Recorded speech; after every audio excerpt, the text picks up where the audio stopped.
At the highest level, EACOP has committed to comply with the IFC performance standards and the highest levels of international standards for environment and biodiversity. And we also have a commitment for zero harm.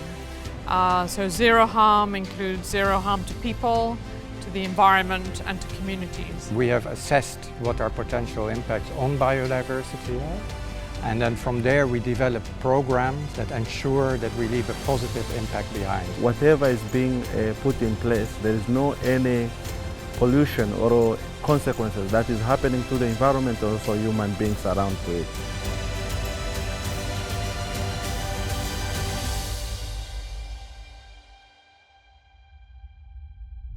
Commitments were then further made to either manage and mitigate these impacts through either further design during the detailed design phase, training of staff that are on our sites, or through construction and operations management techniques. Our construction contractor, they will have to follow the requirements of the contract which are related to the environmental management.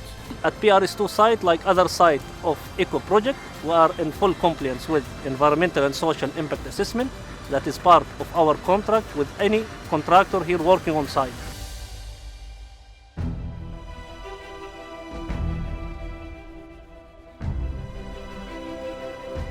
At the coating yard, waste segregation started at the working area. That means the segregation started at the source, whereby the labeled waste being distributed into different working areas, as well as workers were educated on how to segregate waste. We have trained 2 guys here. We call them marine mammal observers. They have been certified according to the JNCC guidelines. During pilot driving, if there is any marine mammal within the exclusion zone, then they make communication with the construction team to provide a no-go or a go signal. At Inhabited Restoration, we impacted somehow very few square meters of seagrasses, as well as very few square meters of mangroves, and there will be some very few square meters of corals. All of these 3 important habitats, we are going to restore them and we are going to offset them. The aim is to obtain net gain.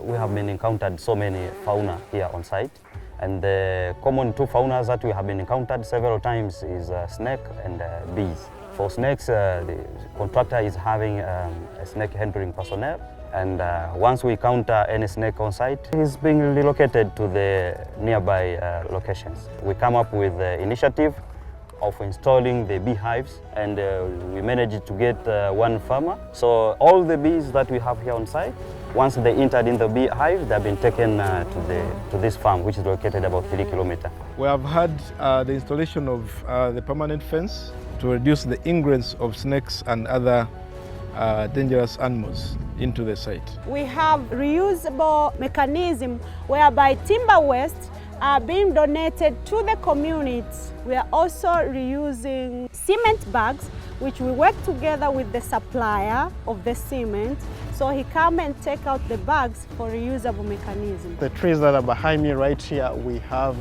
erythrina, that is a medicinal plant that has been reserved on the site, as well as other trees like albizia. To avoid erosion and also to control sediments, we have applied slope stability measures. So we applied papyrus reeds, grassing, and in some cases we will also be doing pocket grassing. So at PS2 we were able to have over 30,000 cubic meters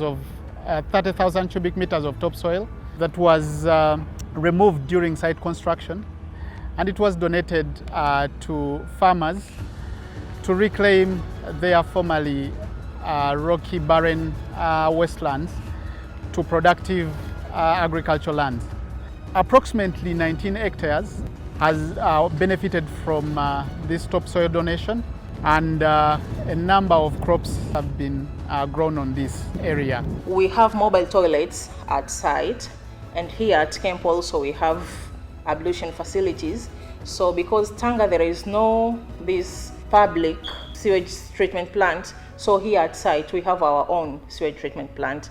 So all the wastewater from the site and from the camp area is going to the sewage water treatment plant.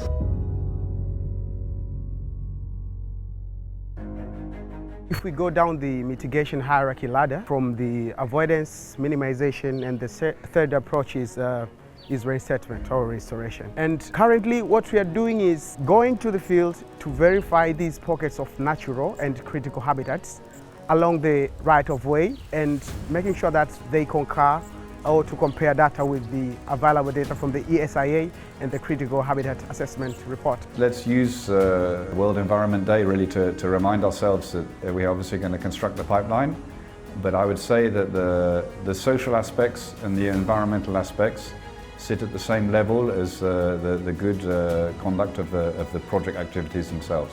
So that's really a commitment that we all need to make and we all need to bear in mind in our day-to-day activities across the whole spectrum of wherever you are in EACOP.